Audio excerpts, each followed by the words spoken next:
so she had emailed me back, said no worries because I'm still recovering from my stuff. So instead of the 26th, let's meet, whatever date. I said, okay, fine. On the 26th, I get a phone call from the director of the music program, the one who referred me to her, and she was like, can I talk to you? I'm like, oh, what's wrong? She's like, Veronica died today.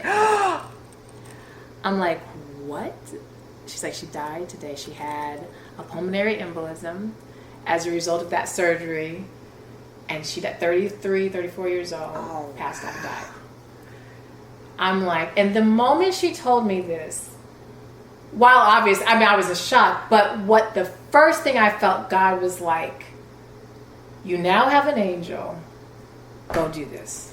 Wow. Because I felt like it was like she planted the seed, and I'm like, God, if you're going to take away the thing then you must, and this is because, again, that spiritual, I'm like, if you're going to remove the very thing that I thought was going to, then you must have something really big planned for me, because that means I'm going to do this without her. Yeah, I'm like, okay, and I've always believed, that you have an angel now. Like, you have a much more powerful source now that's going to be kind of watching this and giving energy to this. So that was the moment when I knew this is about to like happen. Like, this is where the dream big. It was like, you're about to be this. Like, you've been sitting up frustrated all these years, but this is about to happen. And this was August 26th, what year? August 26, 2009.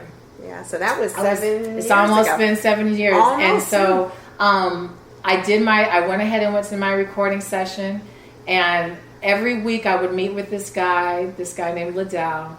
And Liddell, I would just write and record every Tuesday. He charged me like $2 little. He didn't charge me hardly anything to record. And he's like, you got some really good stuff. What are you going to do with this stuff? Yeah. Mm-hmm. And I'm like, I don't know. And he's like, I think you should release it.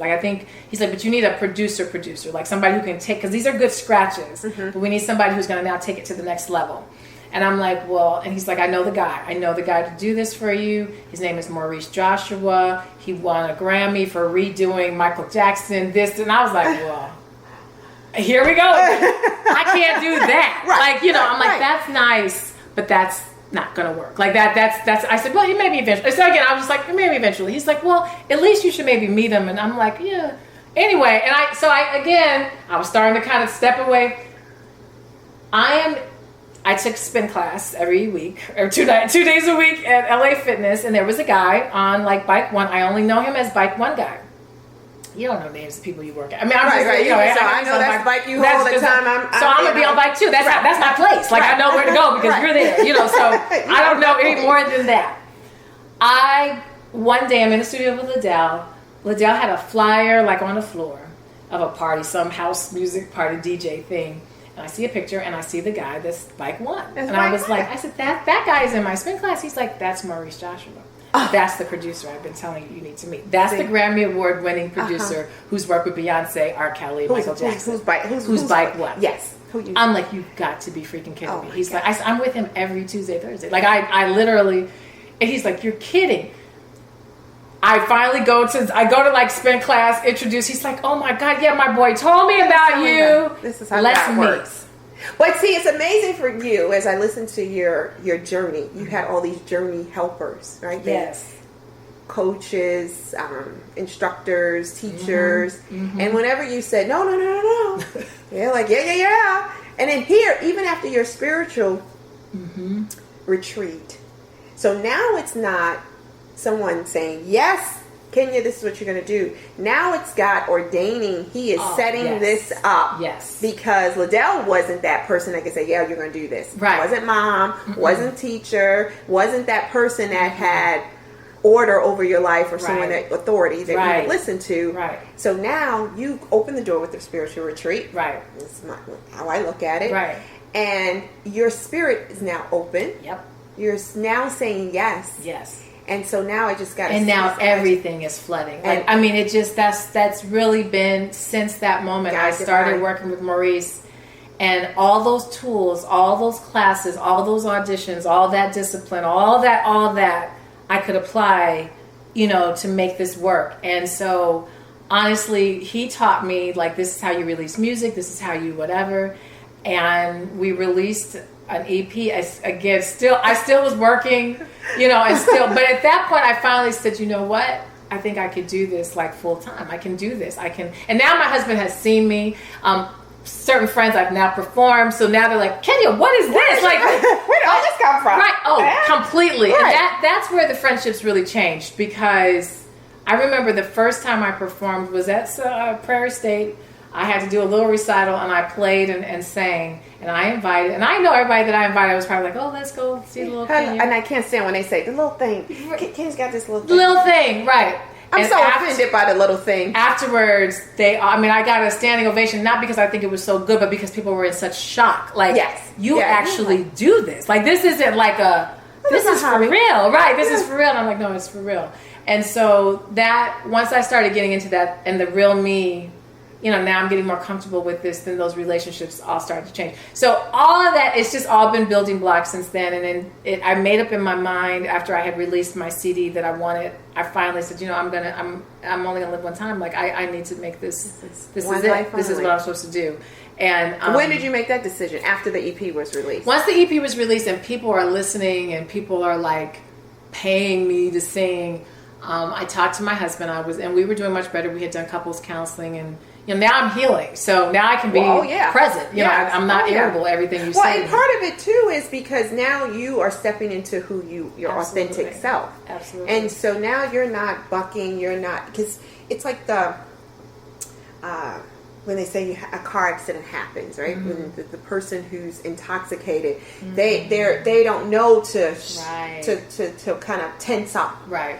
And so I think when we're not our authentic selves, there's a lot of tension. Yeah. We're tensing. Yeah. We're trying to block. Yeah. We're trying to keep from showing and revealing. Yeah.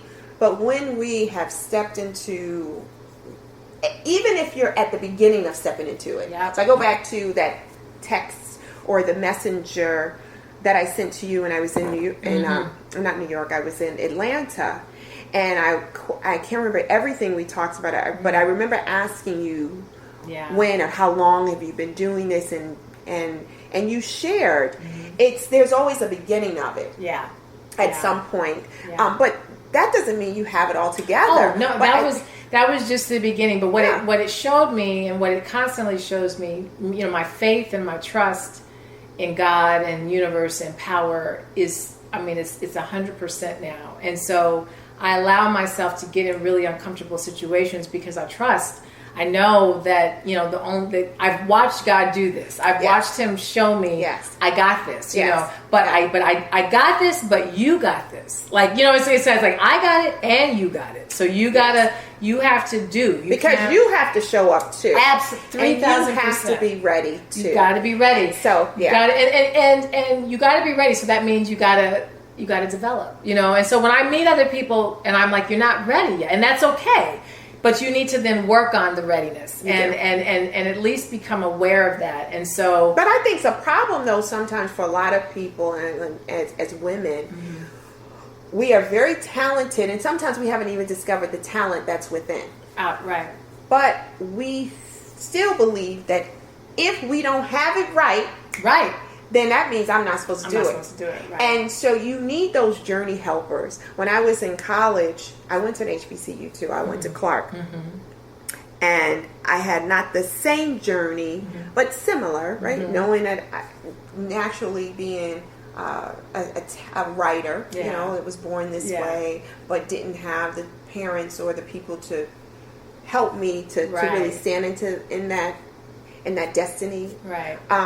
I knew from a very, very early age that I should be in broadcast, right? I knew I had the writing, but I was such a television watcher. I was so into watching television. Phil Donahue was my hero, and I was going to be the first female Phil Donahue. That was before Oprah. Right. When she came out, I was like, oh, shit, somebody got it. You got that before me. But here's how life happens. Because I went to Clark, and I was a mass comm major. I was going to be the anchor woman. Oh, I had it. I had the plan, right? I wasn't afraid of the plan. The dream was that was the dream. I took a communications class, my one and only communications class freshman year. First semester. Caucasian woman. Nothing against but she, being in an HBCU. Right. Having a woman who wasn't as familiar with the culture. Right. Not knowing all that you need to bring to the table as a communication person. Right. Oh God, look at the time. We're like, oh no, we can go. I know. I go and I decide that if I get a C, which I ended up getting, I'm struggling in the class because I don't have my verbs right. Yeah. I'm a writer, but I don't have the verbs right. I'm a creative writer, so I don't have to always conjugate. Right. I'm just coming up. I'm just expressing myself. Yeah. But communications, you got to get it right. Right. And she kept throwing everything back, kicking it back. I get a C in the class. And I didn't have my journey helper at that time to say, baby, it's okay if you get a C. Because you're developing, you're learning, stay and keep going. My ass changes my major. I changed my major. Because you were afraid. Because I said I'm not good enough. Yeah. No one else said it. She never said that. Right, exactly. She never said, you're not good enough, you're not experienced enough, stay with it. And I didn't even think to go to a counselor. Yeah. I was so embarrassed. The ego, I was so crushed. Right. I changed my major to accounting. I don't think accounting. I heard you say finance. Right. But no, that was like number 2. Accounting. And when I could not, you have to, everything has to balance. Right. And I could not get the credit and the debits, and I couldn't balance, and I couldn't remember. Forget counting. This isn't working. But I'm going to go back to the journey helper. I didn't have the journey helper, and it just derailed me as a creative or in my dream. Right. And it took me full circle. So here I am now, podcast host and doing live shows. And I think though, because I felt like the same way, I was so quick to just keep, but some people get where they're supposed to be going at a certain age, and they go with that and they stick with it and do it. But other people don't, and they need the journey before they can really be wise in their space. I would not have been if I had gone straight. I'm so thankful that this happened this way. I needed that because what I value now is helping me in this music, because the music industry and entertainment period is a really crazy industry, and it doesn't follow logic. Like, it's what you would logically think would be the process is not what it is. Yeah. And it can be very, like you were talking about, just changing things. It can be very defeating, and there's a lot of rejection. There's a lot of no's. Yeah.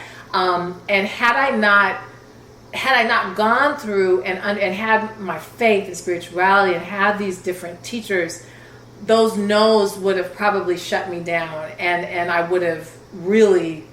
I don't know what would have happened. Being shut down at 22 for my creative league versus being shut down at 4. Saying no to me now, when I'm doing things, that for me it's just validation. That's not where I was supposed to be. Yeah. Well, you get it. It makes sense. Right. But so I agree with you. I think that had I maintained that journey of being I wasn't going for a journalist, but the anchor woman and then a talk show host.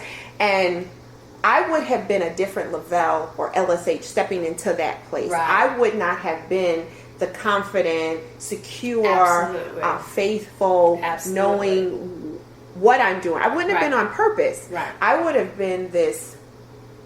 I would have been just a dupe or clone of someone that I thought I was supposed to be, who was reacting to all the things that were happening. And I would have probably maybe fallen, because that's a lot of pressure in entertainment. So I didn't have all that I needed, and I wasn't a mother. I had not gone through marriage. We have all these things now that we can stand on. And so when you talk about the faith, for me, and lately I've been really meditating and praying on trust the process. Yes. Trust the process. Because I know we talk about trust God, but sometimes you're like, okay, he's so huge and he's so big. Right. But when I can say to myself and then really let go and surrender, trust this process. And I was saying to someone who's big in the ministry, I said, and meaning a pastor, and we were talking about the process. That I know when you're in the process, it doesn't mean that everything is going to be great, right? It's like frying the steak or making, you know what I mean? Cooking a steak. Right. It has to go through something, and there's the fire.